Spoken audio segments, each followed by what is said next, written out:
Thank you all for joining. My name, as Tim says, Tanya, and I'll be taking you through Sage Service Operations for Sage 300. I like to just walk through this PowerPoint just quickly because it kind of lets you sort of visualize what Sage Service Operations can do, because it can work not only for the field, but also can work for your office and your clients. So it connects directly to your Sage 300 database. So this illustration down here at the bottom, this is the web. So from any device, whether it's your laptop, whether it's your cell phone or an iPad, as long as you have an internet browser, you can access Sage Service Operations. It then reads back to your Sage 300 database, looking at your customer list, your list of employees, and interacts directly. So as you update information in SSO, it pushes back to Sage 300. As you update information in Sage 300, it'll push it back to SSO. So it's real time. So from the field, we'll talk about how your field employees can access work orders and update work orders, do time entry, do quotes, how your office team has an option for dispatching. They can continue to dispatch in Sage 300, but they can also dispatch out of Sage Service Operations. They also can review time and review quotes. And then if you like, you also can give access to your clients where they can create work orders themselves. They can view the status of those work orders. They can see the history of those work orders and invoices with attachments. So this is just sort of a picture of what it looks like on a tablet or on a phone. If you notice, it's got a very responsive design, so it does change depending on the size of the device. It's a little larger, obviously, on an iPad than it is on the phone, and it looks slightly different. It just adjusts to the size of the screen.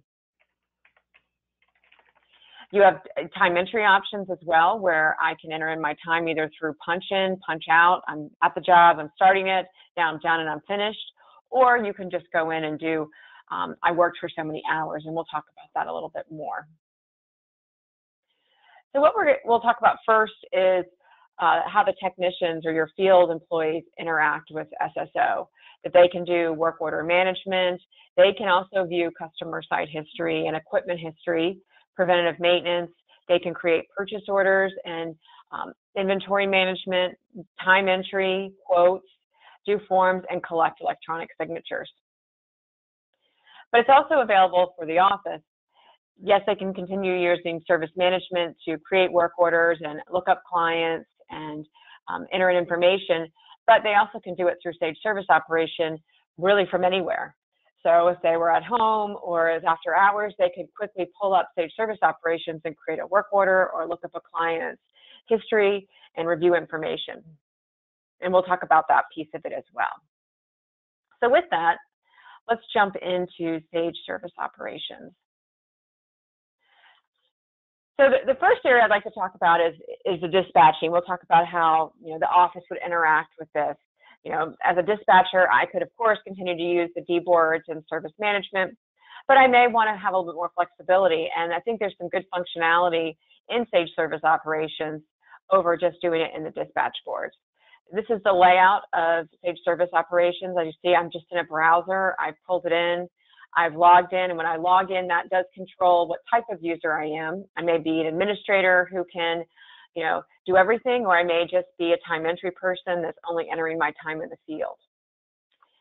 You see all my work orders here. We have this great filter tool that I could say, I just want to see unassigned work orders, or maybe I want to see just specific call types or problem codes.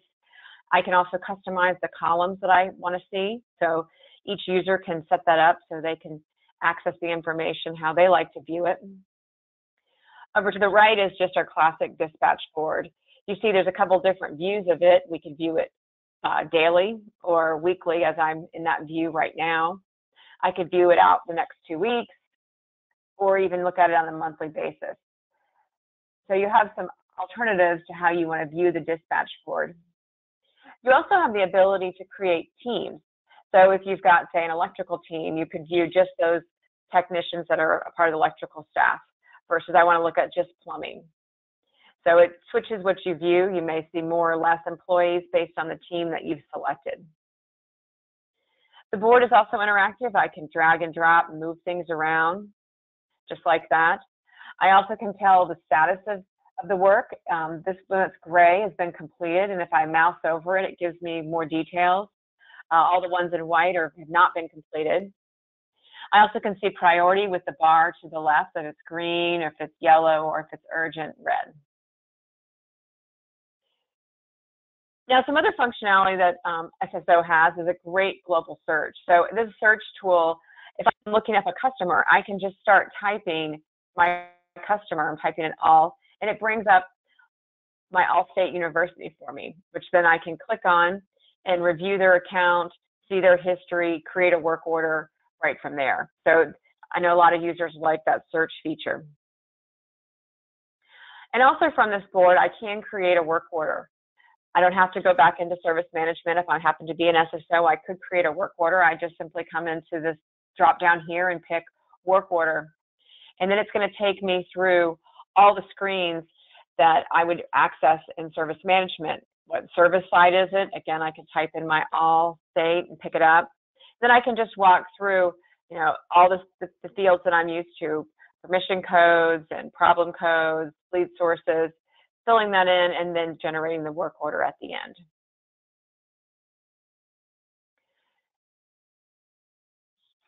So as a dispatcher, this is an option to use. If I like, I can schedule from here, or I can continue to schedule through my service management.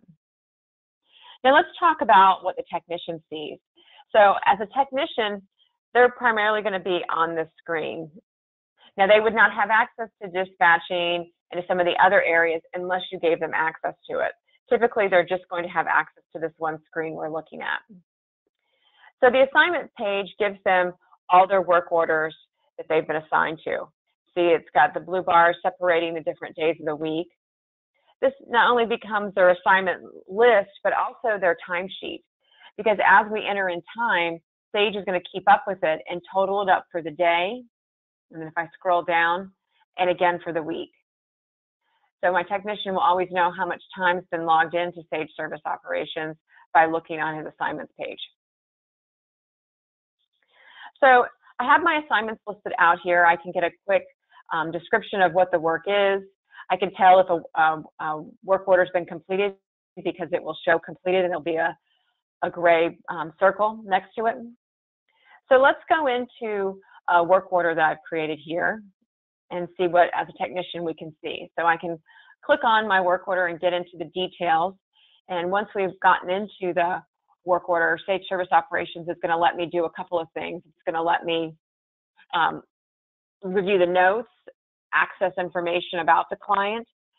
So this is what the details look like. One, it shows me the address. And if I click on this directions button, it would open up Google Maps and let me run directions from the location I'm at to the service site.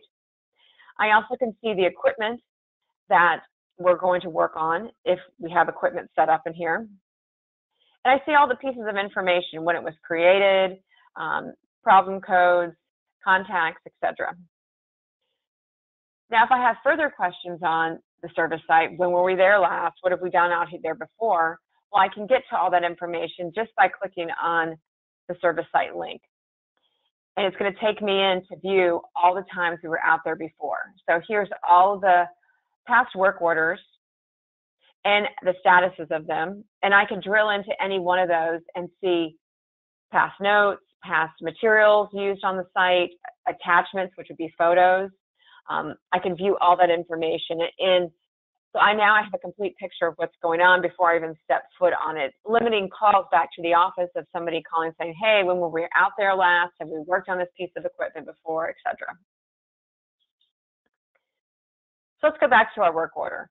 So now that I've reviewed what's happened at this site before, I've gotten directions to go there, I may want to take a look at the notes. And so if I click on notes, this would be notes that have come from the office. And this is also notes that I can add in.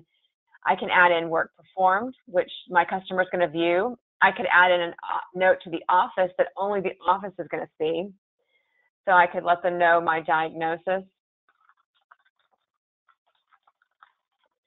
I could even type a note to the office, letting them know something, and save that. Now, that does work with talk to text. So if you have a technician in the field that's working off an iPad or an iPhone, they can talk to text on their phone, and it will type in the information that they're talking. So I can put in notes about the assignment. I can also let the office know, acknowledge that I've received the work order if I want to, and I have the ability to punch in, punch out against a work order. So I can start my time by clicking traveling if I want to track my travel time to site. And then once I arrive on site, I can start my work. And now it's started this job and starting to track my time. Now you'll see that when I'm finished, I can either suspend it at the end of the day if I need to go back, or I can mark it complete because I'm done with the task. Now, if you don't want to use punch in, punch out, you do have the option of also just coming down to this hours and opting to just add labor in. So I could add in that I was here for 2 hours and what the repair type was, what piece of equipment I worked on, and I can save this.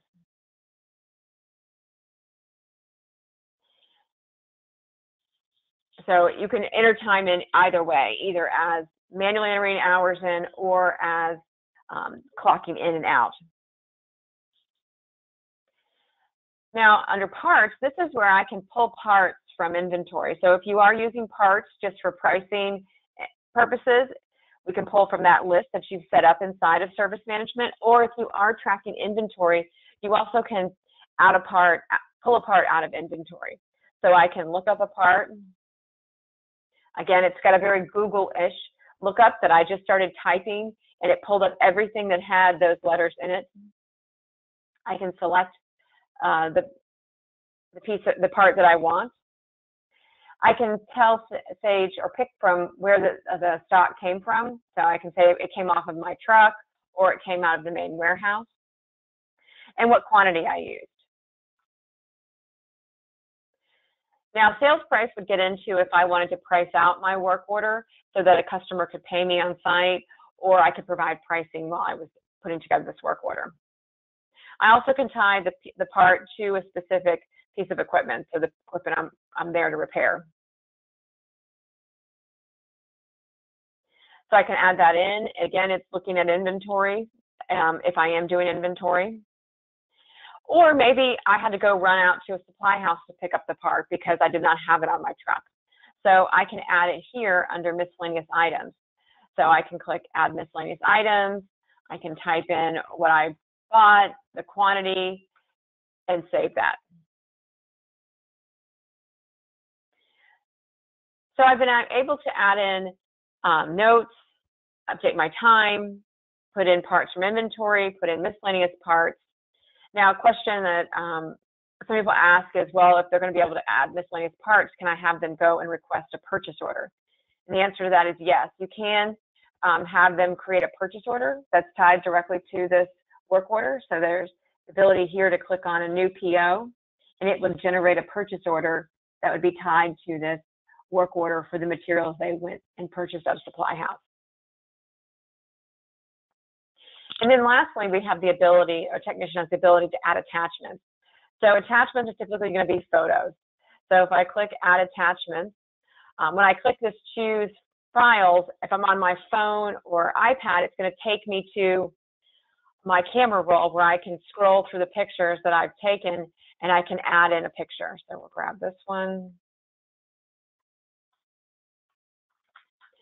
and give it a description. We can list what piece of equipment it was tied to. We can even categorize it, with an image, correspondence, or drawing. And we can upload that photo. I could upload as many photos as I wanted to this work order. This also could be pictures of receipts that maybe your technician has taken for those materials that they bought from the supply house. We also have the ability to mark up a photo. So we call it a sketch. So if I have maybe a question, I want somebody in the office to look at something, I want to send them some communication, I can go into the sketch tool where it's referencing the work order, it's referencing the equipment that I'm there to work on, my site. I can put in some comments, and then I can pick the photo from what I've uploaded. So it brings up my photo. And then I've got these sketch tools over here where I can mark this up. So I could circle something, you know, draw an arrow. And Sage will then will email this to whomever I've selected. So when I save this, it saves it as an attachment, that entire sketch document, but it's also emailing the person that I selected down at the bottom. So this could be a supervisor, it could be a customer, but it's all contained and labeled for this work order. So now if I look at attachments, I see my sketch, I see the picture that I've uploaded. So now I've completed this work. I've updated notes, I've updated parts, I've updated pictures. I would maybe want to come in now to my assignments and tell it that I've completed the work. And then I want to have my customer sign off on a document. So we do have the ability to create service reports. So I can go into reports here and choose to create a service report. And this is customizable. So obviously we can put our logo up here. Anywhere you see green X's or these green toggle boxes, we can turn off and hide from our customer. So you may not want to show any pricing because that's going to be done back in the office, so we can hide that.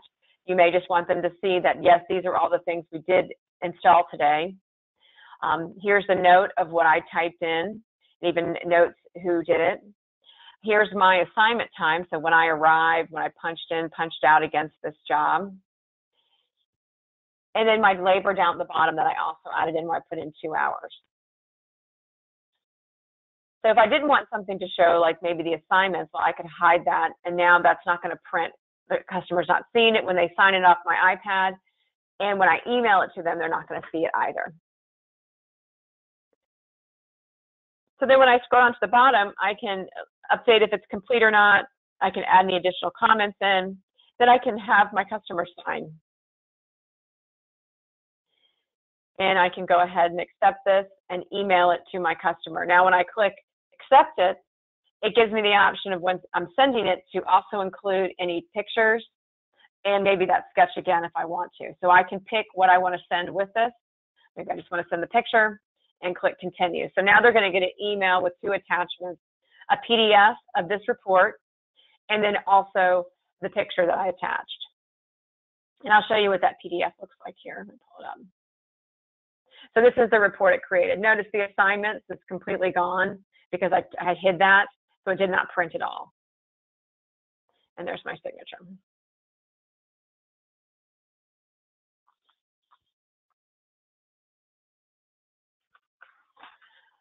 So now another common thing that sometimes happens when technicians are on site is that they may run into an issue. Maybe there's a do not to exceed and they need to have something priced up, or there's a, you know, it's just needs a part that we have to order and we need to quote it.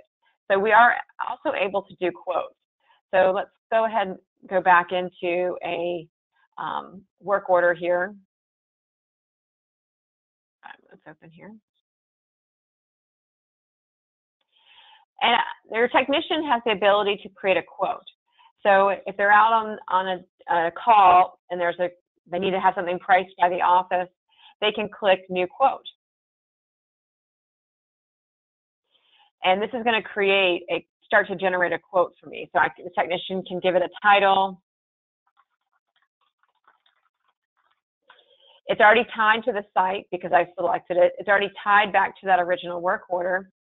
And then my technician can put in how much time they already have in this call. So then we can factor that into our quote if we want to or not. So now it's been communicated. Technician can give some comments, description of the part, pick who submitted it, and then it will generate a quote. So once it gets to this quote screen, they may want to add some more information, like maybe attach some photos of the part or the piece of equipment. From this point, once they've done that, it gets saved in Sage. There's somebody who's designated to receive these quotes, and they would have received an email alerting them that there is a new quote.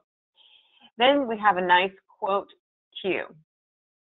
So if I go to my quote queue, these are all the quotes that have been created. Here's the one I just created down here. Let me switch. So here's that replace water heater quote that I created. So now somebody can view all the quotes that are out there. There's statuses. Is it new? Has it been submitted to our customer? Has it been approved?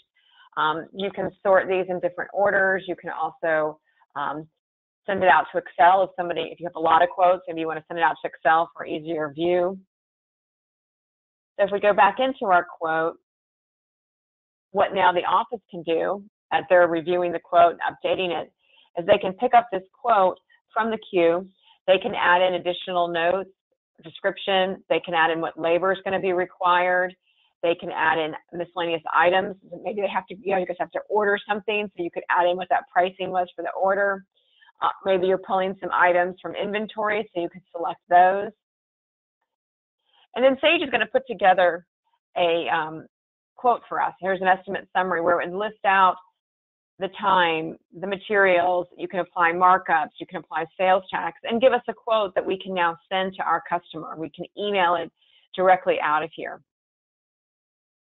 Then, once the quote has been approved, we can come back into here and we can update the properties and say that now the status of this quote is approved. And once that happens, we can then turn this quote into a work order.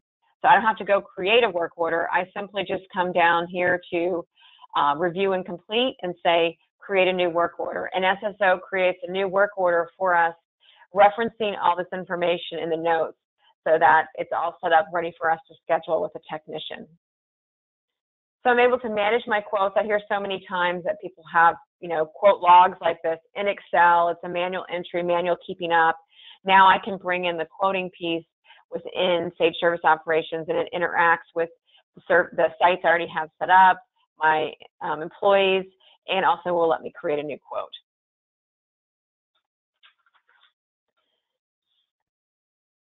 So we've talked, a lot about what the technician can do. Now, the benefit that is rolling back into the office, because, as my technician is progressing through their workday, they're updating work orders with time and descriptions and attachments and materials. They're creating quotes.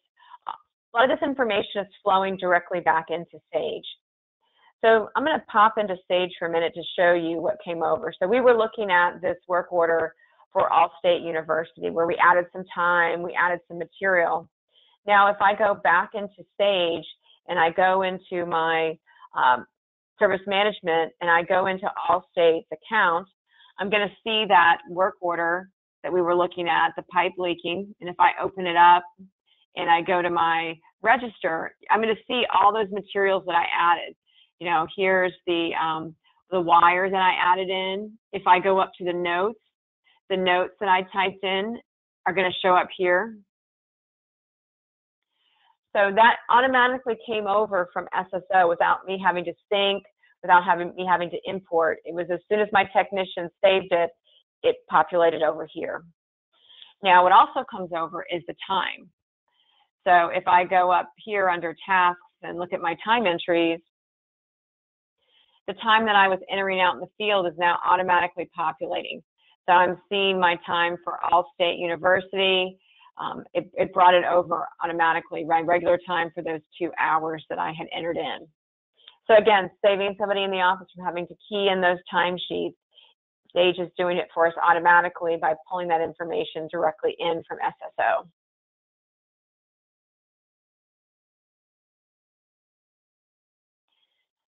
So we've talked about uses for the technician, we've talked about uses for the dispatcher, but I think as a manager, there's also some great uses of SSO, aside from being able to, anywhere that they have internet access, be able to view, the dispatch board as a manager if you want to see what's been scheduled, or view that quote log. But I also have Sage Service Operation also has this very nice dashboard. So I can pull up my dashboard and I can view, kind of the stats of the day, how many work orders have been created, what's been invoiced, this past week, what's been invoiced. I can see PNs and their statuses. I also can build inquiries that are interactive. So here's just a log of work orders versus here's work order profitability, where I can see cost and sale and margin on those work orders. I also have some nice charts about what type of calls we're taking, recently completed work.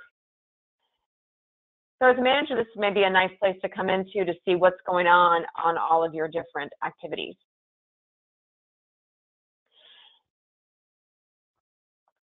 So while we've covered a lot here today, I wanted to make sure we had some time for some questions.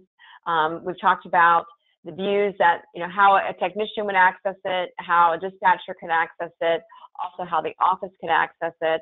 One last thing I wanted to go through before we open it up to some questions is, I get asked a lot, can I just have somebody do time entry? They work on jobs, or they do some service work, but they also do some job work. And I do have the ability when I'm in my assignments page to log just time in. So I can come in here and just enter in time. I can report time just for myself. So I could, say I was on this job, and I can put in my time that I have, how many hours I worked, etc. But I also have the ability to put in time for myself and for other employees. So maybe I was working on a job and I had a helper with me or a couple other crew members. I could pick what job we worked on. I could then pick the cost code that we worked on, and this is pulling from that job's cost code. I could then pick myself, and maybe I worked with these other 2 employees, and for how many hours we all 3 worked there. And then I can save this. And so this is adding time into Sage, not only for me, but for those other 2 employees. So we do have the ability to do that.